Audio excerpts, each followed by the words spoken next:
Hey everyone, I'm Keith. Happy afternoon.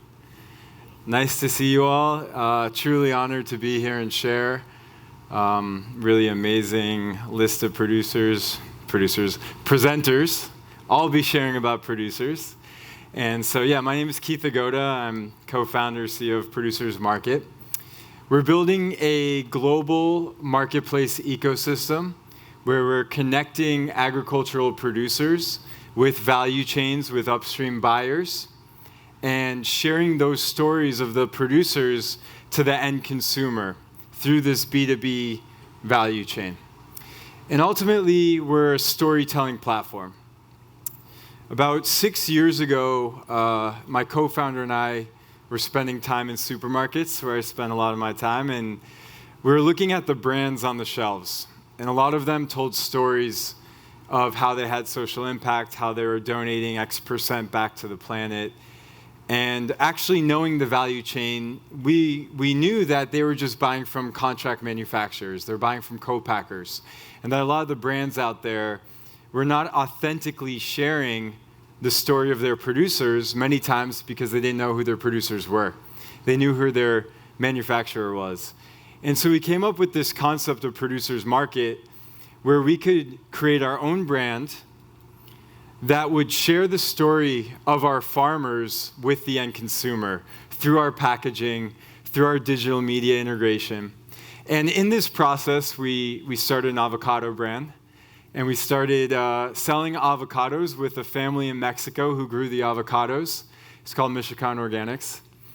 And in this process, we learned that by sharing an authentic story digitally, through photos, videos, on social media, Instagram, Facebook, that we could actually change buyer behavior.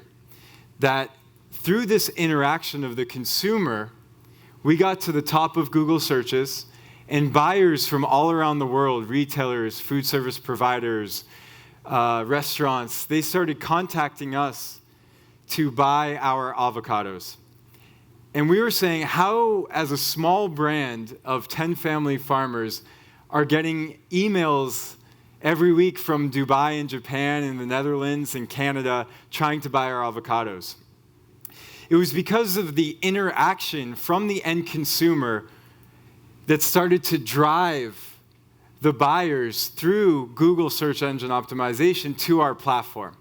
And we realized that with only a few $1,000 investment into creating content and sharing it authentically, we were able to get stronger results than some of the largest avocado brands in the world that were spending millions of dollars on marketing budget.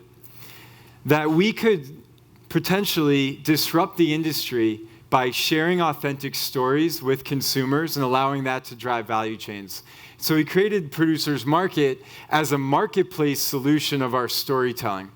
And I'm going to share with you today some of the work we're doing, some of the questions we still have, and hopefully spark some interest and ideas from you guys today. So not to harp on it too much, but you guys know the problems. It's a huge industry on the farmer side, especially when you get to emerging markets. It's disorganized, inefficient, fragmented. Very tiny percentage of the retail sale goes to the farmer. There's a lot of waste and a lot of people with foodborne illness issues due to food safety and poor transparency and logistical issues. So what we're doing is trying to give digital agency to agricultural producers. We're focusing on the aggregator as the source to get the farmers, the small farmers, mid-sized farmers empowered. So an aggregator. The packers, processors, associations, co-ops, the groups that actually sell commercially into market. And we're working with them to create profiles through a registration on our platform and start to give them agency. Allow them to actually share their story in an organized, professional manner, and to leverage that story and that profile to connect with B2B value chains domestically and internationally. Part of our model in this connection is digitization. We feel like data is the key tool to getting more money to farmers, more transparency to consumers, and to reduce those issues around foodborne illness and waste. So our marketplace application is around storytelling, digital media, marketing, sharing commercial information. But then we're working with technology such as smart contracts, the concept of formalizing value chains by moving these purchases that for hundreds, thousands of years have been barters or have been just buy and sell with cash and product, and moving them into a digital format where each transaction can be registered and each farmer gets a data set for these transactions so that they can enter into a banking economy, into a trade finance, into a microloan economy. We're looking at distributed ledgers as a technology. It's a fancy spreadsheet where the debits and credits of the buy and sells across the value chain can be permissioned and stored into one database that could be accessed. So, for example, fair trade. To a consumer, what does fair trade mean? I don't know, the farmer's taken care of. But how do they know? How do they know it's legitimate, that the farmer was actually paid? How do they know what fair trade means? With distributed ledgers and the registering of transactions, we can start to look at validating and verifying the actual payment that went into that chocolate bar that a consumer is eating. And then looking at plugging in an ecosystem of collaborative logistics, trade finance, insurance services, products like Krishna's from Croppin, where you have on-the-ground farmer data, and plugging it into an ecosystem where that data can validate other types of marketing information.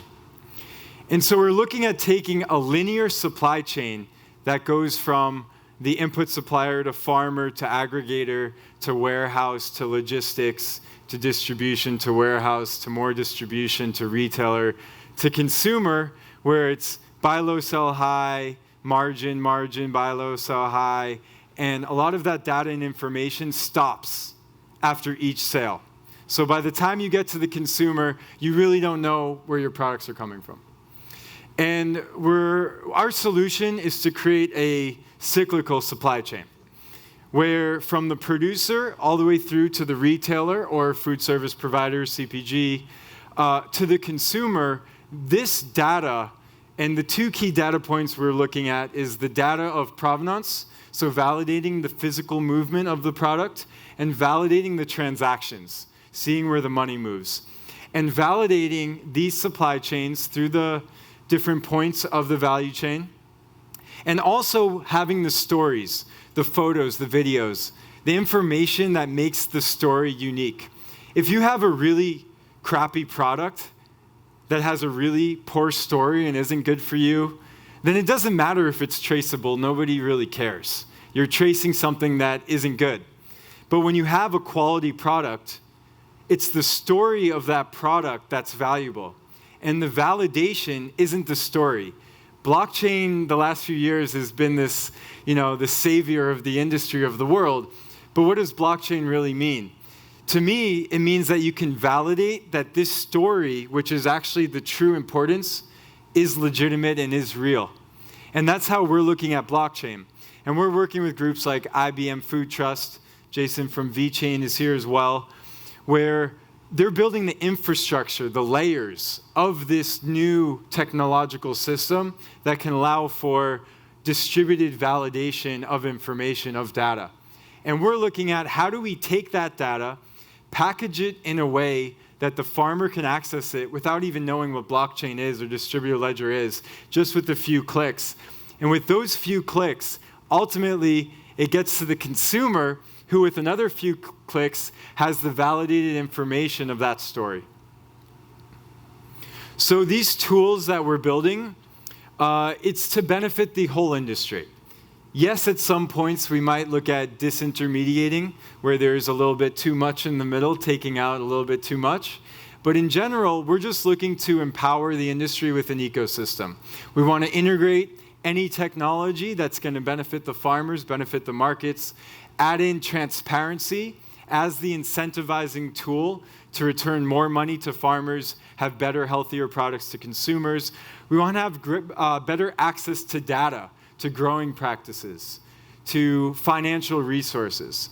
And finally, we're looking at models where through greater access to markets and market contracts, we can leverage these contracts to bring in equity opportunities to farming and co-op groups that for many years have sold their outputs to large processors, large CPG brands that take that value and then sell it to market at a margin and use the power of contracts to facilitate more equity going back to farmers. And how we share this message is through social media. It's through our own media platform, but really our focus is on Instagram. Why Instagram? Well, this is the source that a lot of people, especially millennials, Gen Z, and others, are using to learn about their supply chain. They want to find out who their farmers are, some of them. They want to find out about how to use their products, the nutritional information. They're going through Instagram. They want photos, they want short video clips, they want memes, they want infographics. And so we've invested in this area in order to offer to our producer members the ability to connect into our communities by simply uploading their photos, uploading their stories to our database, and then we share it across our platform. And for our producer members, we don't charge them for our media services. We don't charge them to join our platform, and we actually are issuing them equity in our parent company. We feel like the future of agribusiness should be the farmers owning their value chain. And so 20% of our company will be issued over time to the farmers within our network. This is a pilot project of our application for consumers called the Storybird application. And through the restaurant menu, consumers are going to be able to put their phone over the menu, specifically for the scallop product, which is on IBM Food Trust, that goes off the shore in Boston when the fisherman registers the scallops as soon as it's harvested and bagged. And then it gets to the washing facility on shore, and then it's packed, then it's distributed. It arrives in Santa Monica at an upscale seafood distributor, and then it goes to a seafood restaurant called Taps.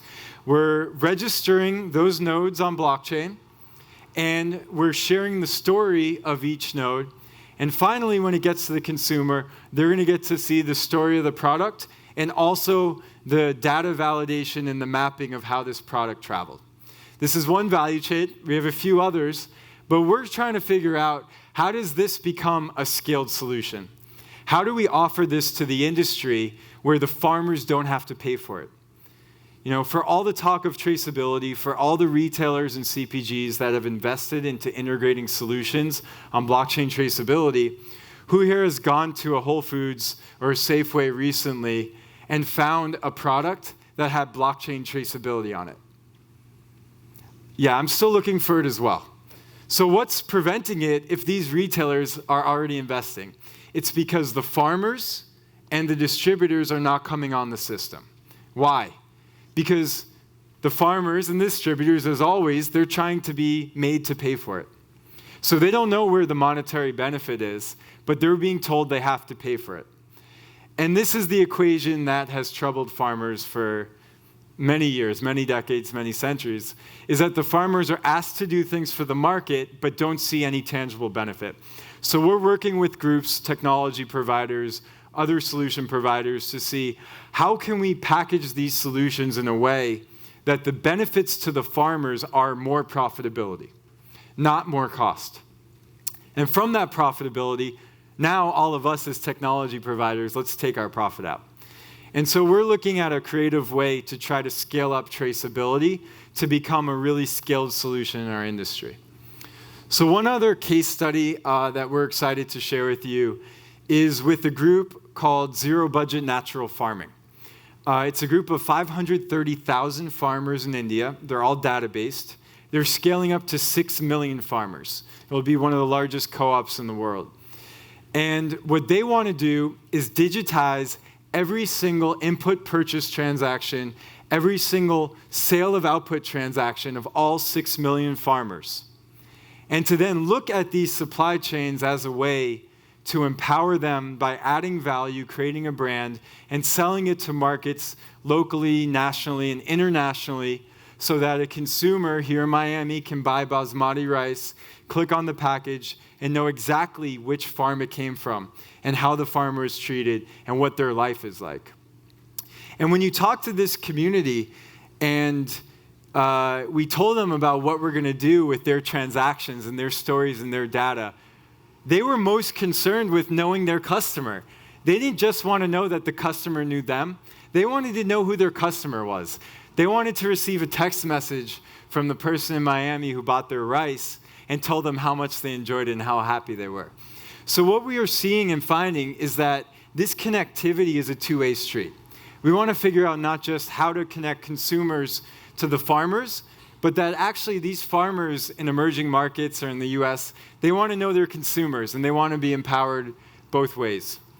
So this kind of boring chart is about how we want a database and how we want to take data from farmers who may or may not know how to read, who may or may not have a smartphone, and how do you start capturing the data on all these transactions? Well, we're looking at solutions right now through the input supplier who does know how to read, who does have a smartphone, and the aggregator who buys from them, and start to create incentives, monetary incentives, for them to register these transactions, use biometrics to validate these transactions so that we can start to database the farmers and creating data sets so that they could start to access capital, insurance, more resources, more equity, and ultimately try to raise a lot of these farmers out of poverty. And in India, for example, I'm told there's more than 100 million small farmers, right? And in Southeast Asia, these are communities of small farmers, 1 hectare. So how do we create the solutions that can flip the model and allow, through the consumer's passion and willingness to just buy their products, not even at a premium, just at competitive levels, as a way to return more money back to the farmers? So this is the question. We're still solving it. We need lots of help in solving it. And so any ideas, we're all ears. We're very receptive. And it's a big vision, but it requires an ecosystem. So any groups that want to email us or contact us or share your ideas about your solution, we're up for it. We feel like the answer is unity. The answer is building in as many different solutions into one platform or multiple platforms in order to ultimately facilitate more resources back to farmers. Because we feel if farmers have more resources, that means that they're going to take care of their family, they're going to take care of their community, they're going to take care of their environment. And in this example of zero-budget natural farming, all 530,000 farmers are on the track to go organic in this example. So this is some of our team. They're really nice people. And this is me if you want to email me. And thank you all so much for listening and sharing. And thank you guys for having me.